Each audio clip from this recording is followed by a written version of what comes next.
Nouvelle journée à Fécamp pour les 29 équipages du Tour de France à la voile. Même décor qu'hier, la grande plage de Galets et les célèbres falaises de la Côte d'Albâtre.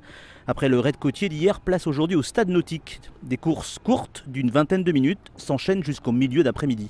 C'est à l'issue de ces qualifications que l'on connaît les 8 teams qui gagnent leur ticket pour accéder à la finale. Même si les courses ne démarrent qu'à 11h45, les pontons du port de Plaisance s'animent très tôt. Le ciel est gris et une légère pluie arrose les trimarans. Comme chaque matin, il faut se lever de bonne heure pour préparer les bateaux.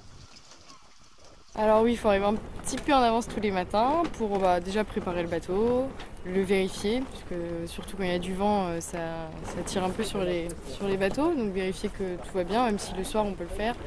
Après c'est vrai que c'est très speed vu qu'on change tous les 2 jours d'endroit et on passe notre temps à le monter et le démonter. Il faut pas être négligent là-dessus parce qu'un pépin technique, voilà, on finit pas la manche ou on peut voir ne pas faire la suivante, donc c'est vrai que c'est super important d'avoir toujours un œil, est-ce que tout va bien, et partir sereine sur le matériel, c'est déjà un bon point.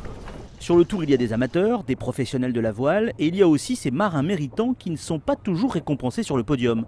C'est pour cela que depuis l'année dernière, un prix de combativité a été créé. Il est remis plusieurs fois sur le tour. Michel Desjoyaux en est l'ambassadeur. Le navigateur connaît bien le tour, il y a déjà participé 3 fois.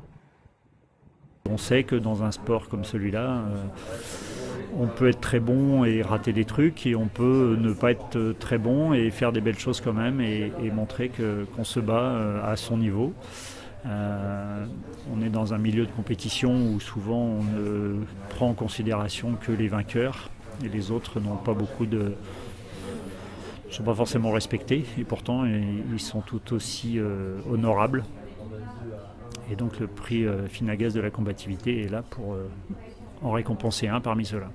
Ce soir, les skippers et leurs équipes vont laisser derrière eux le premier port morutier français et les maisons de pêcheurs accrochées à la falaise.